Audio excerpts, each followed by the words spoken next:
La retraite internationale à Diego Lloris, mais aussi à ses confidences sur le départ de Karim Benzema et sa pique envoyée à Emiliano Martinez, la réponse de Zizou sur WhatsApp à la polémique sur Noël Le Graët et les dernières infos sur le contrat du siècle signé par Cristiano Ronaldo. C'est tout de suite dans le 1213e numéro du Journal du Foot.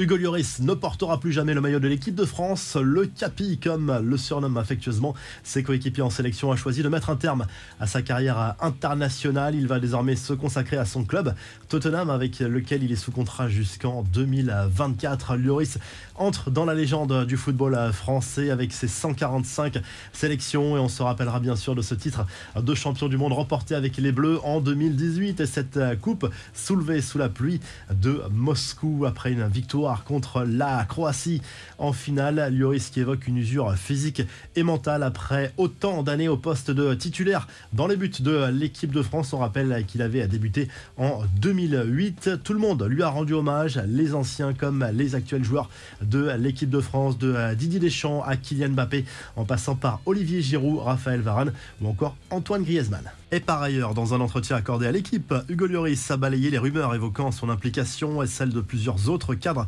dans le départ précipité de Karim Benzema lors de la dernière Coupe du Monde au Qatar. Lloris en profite pour dénoncer toutes les fake news autour de cette histoire et explique que le retour du Madrilène n'a apporté que du positif à l'équipe de France. Il a aussi glissé un tacle bien placé au sujet du gardien de l'Argentine, Emiliano Martinez. En fait, il y a des choses que je ne sais pas faire l'idiot dans les buts, déstabiliser ostensiblement l'adversaire en jouant avec la limite, je ne sais pas le faire, je suis trop rationnel, trop honnête pour aller sur ce terrain-là, a confié Hugo Lloris. Noël Le Graët, de plus en plus isolé, plusieurs membres du comité exécutif de la FFF commencent à s'interroger sur un possible départ du président de l'instance après son dérapage sur Zinedine Zidane.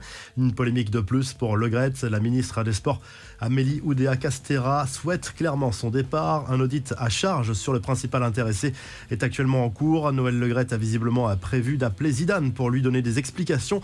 L'ancien numéro 10 qui a réagi à la polémique, mais en privé dans un groupe WhatsApp des champions du monde 98 dans lequel Didier Deschamps ne figure pas. C'est ce qu'a révélé Christophe Dugarry sur RMC. Sans en dire plus sur le sentiment de Zizou à ce sujet, on rappelle que Le Graët a surtout sur le dos des affaires très embarrassantes, des comportements inappropriés avec des femmes. Au micro de BFM TV, l'agente de joueurs et de joueuses Sonia Souid affirme d'ailleurs avoir été victime de propositions indécentes de la part de Noël Le Graët et ce n'est pas la première à témoigner en ce sens.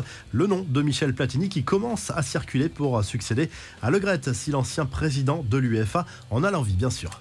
Les infos et rumeurs du mercato, on en sait plus sur le fameux contrat du siècle signé par Cristiano Ronaldo avec Al Nasser. Les chiffres sont plus précis. CR7 touchera au total plus de 400 millions d'euros en Arabie Saoudite, dont la moitié pour promouvoir la future candidature du Royaume pour le Mondial 2030. Une autre info sur l'attaquant d'Al Nasser, Roberto Martinez, nommé au poste de sélectionneur du Portugal, a évoqué l'avenir international du quintuple Ballon d'Or.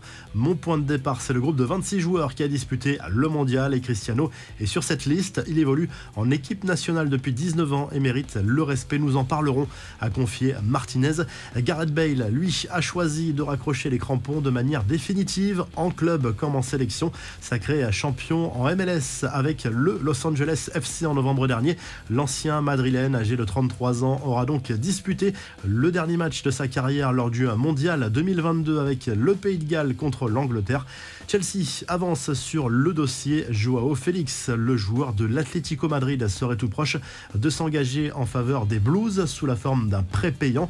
Visiblement, c'est quasiment fait. Et toujours concernant les Colchoneros, ça sent la fin pour l'aventure de Diego Simeone. Selon El Chiringuito, l'Argentin vivrait ses derniers mois à la tête de l'Atlético. Le coach de 52 ans, en poste depuis fin 2011, aurait décidé de quitter le club à l'issue de la saison. Enfin, deux départs sur les bancs de Ligue 1. L'OGC Nice a écarté Lucien Favre de son poste d'entraîneur après une première partie de saison franchement décevante et cette élimination en Coupe de France ce week-end face au Puy. Didier Digard assurera l'intérim. L'aventure se termine également pour Julien Stéphan sur le banc de Strasbourg.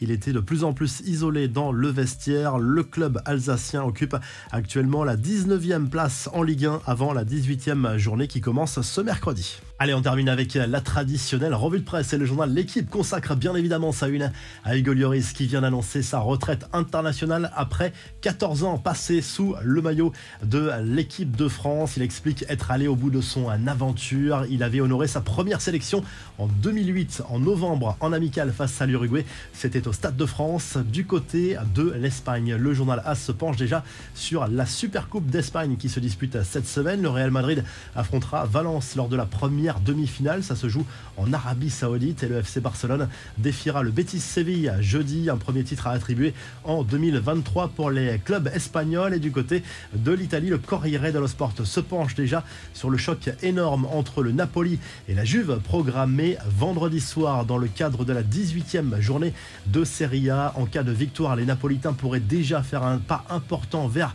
le titre. Ils ont 7 points d'avance sur la vieille dame et les Rossoneri avant cette rencontre. Si le journal du foot vous a plu, n'hésitez pas à liker, à vous abonner pour nous retrouver très vite pour un nouveau journal du foot.